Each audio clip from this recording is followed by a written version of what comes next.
Alors, salut Damien. Eh ben écoute, je suis là. T'es là? Tu viens d'arriver d'Hawaï tout juste. Voilà, j'arrive de la mer. De la mer.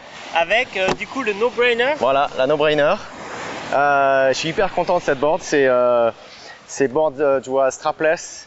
L'idée c'est vraiment no-brainer, tu vois, en anglais ça veut dire le truc, tu te poses pas de questions, c'est la planche, tu prends quoi qu'il t'arrive. Donc si tu fais du strapless, avec ça tu couvres à peu près toutes les conditions que tu peux trouver.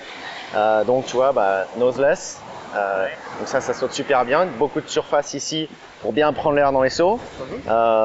Bien sûr le rail pour grabber parce que quand même c'est plus facile. Et ensuite un outline assez carré en fait, tu vois, pas mal des lignes assez droites pour être super stable, bien passer, voilà, avoir de la bonne accroche et être bien stable pour pas que ça bouge trop dans tous les sens. Et un rocker, et tu vois, assez marqué surf, mais surtout la petite touche en plus que vraiment cool, c'est qu'en fait, tu vois, quand tu rides normalement, tu rides à plat, ton pied arrière en général il est par là, tu vois, on va dire.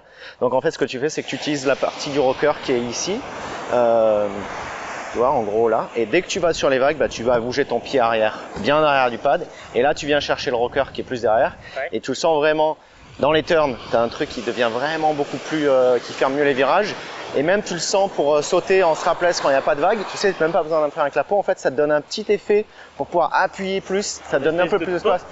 Ça te donne la possibilité de faire un ollie en fait, où si tu avais le rocker qui continue normalement, tu es un peu bloqué, et là tu peux faire ça, tu viens prendre le vent devant, et hop, t'es parti. Donc ça c'est vraiment intéressant. Après, ce qui est hyper intéressant et vraiment excitant sur ces boards, c'est la construction qu'on a. C'est fait au Portugal par des surfeurs et des kiters, des mecs qui savent ce qu'ils font. C'est hyper solide. En fait, c'est le poids d'une planche de surf normale, sauf que c'est solide comme tu as besoin pour une planche de kite. C'est vraiment le truc, tu l'enfonces pas, tu peux vraiment taper fort. Moi, je dirais pas que tu roules dessus avec ta voiture, mais quasiment, tu vois. C'est un Sorek, le sandwich, c'est un sandwich avec du Sorek, c'est un matériau, tu vois, qu'on voit un peu hexagonal comme ça. Et les planches sont infusées, c'est-à-dire qu'on contrôle exactement la quantité de résine qui va dans chaque planche au gramme près. Donc on a exactement le ratio que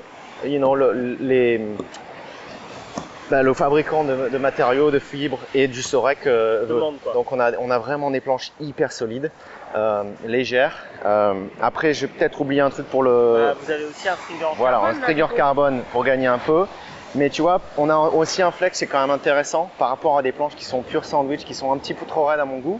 Il y a quand même un petit peu du flex comme tu aurais sur une planche un peu plus de surf, donc c'est quand même assez confortable, mais avec une résistance à l'impact qui est vraiment haute. Ouais, parce qu'on a vraiment des enfoncements qui peuvent se créer entre guillemets en surf. En surf-kite, même si la construction là est solide, de base, les applis qu'on donne, c'est pas des applis qu'on donne normalement sur une planche de surf. Exactement, donc là c'est vraiment adapté au kite.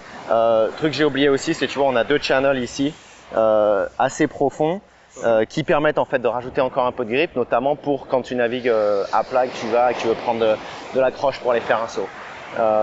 Elles sont livrées avec des ailerons futurs parce que les futurs c'est juste les plus solides et c'est les mieux, hein. Donc voilà, après les ailerons pareil sont en Sorek, le même matériau avec la base en carbone parce que quand même en kite on les charge, donc ça permet d'avoir la tête qui flexie un peu, donc tu as du flex, mais au final on charge tellement qu'on a la base qui est plate. Voilà, exactement. Donc ouais, vraiment une planche, moi je suis comme un fou. Là, c'est le no-brainer, c'est là pour moi. Elle est tout le temps dans mon truck, c'est parti quoi, je m'éclate. No-brainer et le super modèle en 6 ou en 7, là, c'est bon, je suis au paradis. En tout cas, il n'y a qu'une adresse pour la trouver, c'est sur atteurride.com. A très bientôt sur atteurride.com.